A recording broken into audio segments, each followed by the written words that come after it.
Students, आज अपन पढ़ने वाले हैं इलेक्ट्रोफिलिक एरोमेटिक सब्स्टिट्यूशन रिएक्शन, जिसमें एक रिएक्शन है उसका नाम है नाइट्रेशन।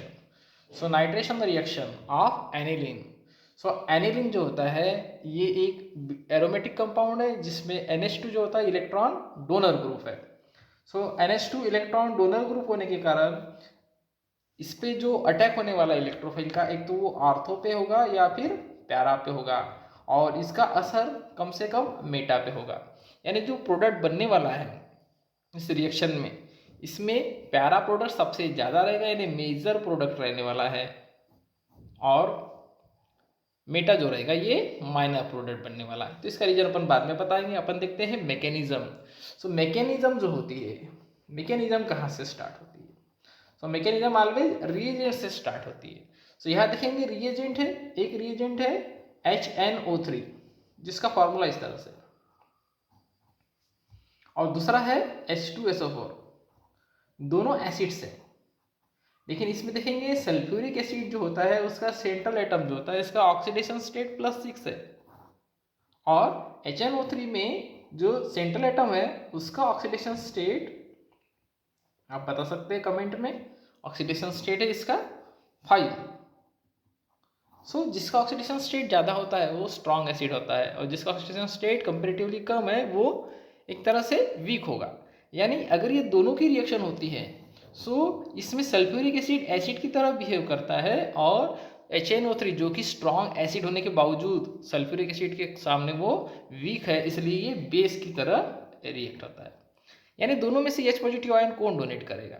सो सल्फ्यूरिक एसिड जो होता है वो H पॉजिटिव आयन डोनेट करता है, और HNO3 जो होता है ये H पॉजिटिव आयन एक्सेप्ट करता है। सो एक्सेप्ट करने के बाद में देखेंगे किस तरह से होता है। जैसे यहाँ नाइट्रोजन पे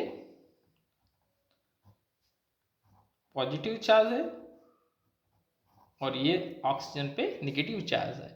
जैसे ही इसने H positive ion electron donate किया, सो ऑक्सीजन की तरफ से एक इलेक्ट्रॉन हाइड्रोजन की तरफ आ गया, सो ऑक्सीजन बन गया पॉजिटिवली चार्ज, और ये 2 इलेक्ट्रॉन में एक बन गया बॉन्ड। बाजू में है OSO3H, ये निगेटिव फॉर्म में रहेगा। अब देखेंगे यहाँ पे ऑक्सीजन का पॉजिटिव चार्ज हो गया, इसलिए ये बाजू वाले नाइट्रोजन से शेयर्ड पेयर ऑफ इलेक्ट्रॉन को अट्रैक्ट करेगा। जैसे ये शेयर्ड पेयर ऑफ इलेक्ट्रॉन को अट्रैक्ट करता है, सो यहाँ से H2O बाहर आता है और ये बन जाता है NO2 पॉजिटिव। जो पार्शियल पॉजिटिव चार्ज था वो कंप्लीटली पॉजिटिव चार्ज में कन्वर्ट हो गया। यहाँ पे NO2 रिलीज हुआ है, इसे अपन बोलेंगे इलेक्ट्रोफाइल। सो यहाँ पे सल्फ्यूरिक एसिड ने क्या किया, H पॉजिटिव आयन डोनेट किया है, जिससे कि NO2 फॉर्म हुआ है। अब NO2 जो है ये अटैक करेगा ऑन एनिलीन। सो एनिलीन का फॉर्मूला अपन को मालूम है, बेंजीन, और बेंजीन को NH2 अटैच है। सो NH2 जो होता है ये इलेक्ट्रॉन डोनर ग्रुप है। इलेक्ट्रॉन डोनर ग्रुप होने के कारण अटैक जो होने वाला है वो एक तो आर्थो पे होगा या फिर पैरा पे। अब इसमें देखेंगे अटैक एक तो आर्थो या पैरा पे होने वाला है, मेटा पे भी होगा लेकिन लेस अटैक होगा।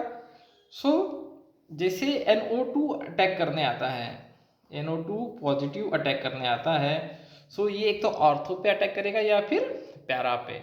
जैसे ही ये ऑर्थो पे अटैक करने के लिए आता है, तो यहाँ पे जो 2 इलेक्ट्रॉन्स है ये इलेक्ट्रॉन्स अट्रैक्ट होते हैं नाइट्रोजन की तरफ में। देखेंगे अट्रैक्ट होने के बाद में क्या होता है। तो इस तरह से ये तो NH2 है, ये इलेक्ट्रॉन्स यहाँ से यहाँ चले गया, इसलिए इसका इलेक्ट्रॉन लॉस हुआ, इसलिए ये बन गया पॉजिटिव। दोनों इलेक्ट्रॉन्स यहाँ आ गए। यहाँ आने के बाद में NO2 पॉजिटिव है, लेकिन यहाँ से एक इलेक्ट्रॉन मिलने के बाद में वो हो गया न्यूट्रल, और दोनों में बन गया एक बॉन्ड।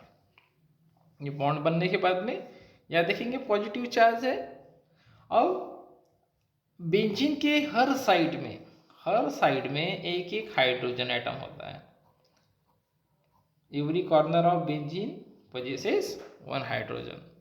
अब यहाँ पे पॉजिटिव चार्ज आ गया, जैसे पॉजिटिव चार्ज आया तो यहाँ पे रहने वाले जो 2 इलेक्ट्रॉन है, शेयर्ड पेयर ऑफ इलेक्ट्रॉन्स, ये डाइवर्ट होते हैं इस पॉजिटिव चार्ज की तरफ में।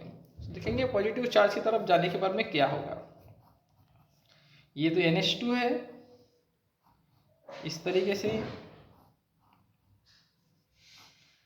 यहाँ पे इलेक्ट्रॉन यहाँ ट्रांसफर हो गए। अब देखेंगे यहाँ से इलेक्ट्रॉन यहाँ ट्रांसफर हुआ तो पॉजिटिव चार्ज न्यूट्रल हो गया, और यहाँ से ये जो हाइड्रोजन है ये विदाउट इलेक्ट्रॉन बाहर आएगा, सो ये H पॉजिटिव बाजू में आ जाएगा। और यहाँ से इलेक्ट्रॉन यहाँ गए तो ये बॉन्ड बन गया और ये आ गया NO2। यानी इस रिएक्शन में देखेंगे H पॉजिटिव आयन अपने को वापस मिला है। अब जैसे सल्फ्यूरिक एसिड ने यहाँ H पॉजिटिव आयन डोनेट किया था, ये H पॉजिटिव आयन इस सल्फ्यूरिक एसिड को यानी SO3 माइनस को वापस मिल गया और फिर से सल्फ्यूरिक एसिड क्रिएट हो गया। सो सल्फ्यूरिक एसिड जो है ये वापस मिल गया है, और जो वापस मिलता है उसे अपन कैटलिस्ट कहते हैं। सो इसमें रिएजेंट कौन था? HNO3। इसमें कैटलिस्ट कौन था? सल्फ्यूरिक एसिड, और रिएक्टेंट था एनिलीन। इस पूरी रिएक्शन में देखेंगे, ये मैंने आपको बताया ऑर्थो पे, इसी तरह से अटैक पैरा पे भी होगा और मेटा पे भी होगा। लेकिन मैंने पहले ही बताया ये इलेक्ट्रॉन डोनर ग्रुप है, तो इलेक्ट्रॉन डोनर ग्रुप रहा तो अटैक ऑर्थो और पैरा पे होता है। अब देखेंगे ऑर्थो और पैरा, थोड़ा बहुत मेटा भी बन रहा है, लेकिन इसमें ऑर्थो जो रहेगा ये मेजर प्रोडक्ट रहेगा। So why it is the major product? क्योंकि NH2 और NO2 ये दोनों बड़े बड़े ग्रुप है, दोनों में जो रिपल्शन होगा, सो जितने दूर रहेंगे ये ग्रुप उतना ये ज़्यादा स्टेबल रहेगा, यानी it is a major product. जबकि बाकी दोनों जो प्रोडक्ट रहेंगे वो माइनर प्रोडक्ट रहेंगे। माइनर प्रोडक्ट क्यों रहेंगे? क्योंकि ऑर्थो में रिपल्शन रहेगा, जितना पास में रहेंगे उतना रिपल्शन रहेगा। सो ये हो गया नाइट्रेशन ऑफ एनिलीन। आप इस चैनल को सब्सक्राइब कीजिए, शेयर कीजिए एंड लाइक कीजिए, हो सके तो कमेंट कीजिए आपको आगे का रिएक्शन कौन सा समझना है, उस तरह की मैकेनिज्म में आपके लिए इस ग्रुप में डालूंगा।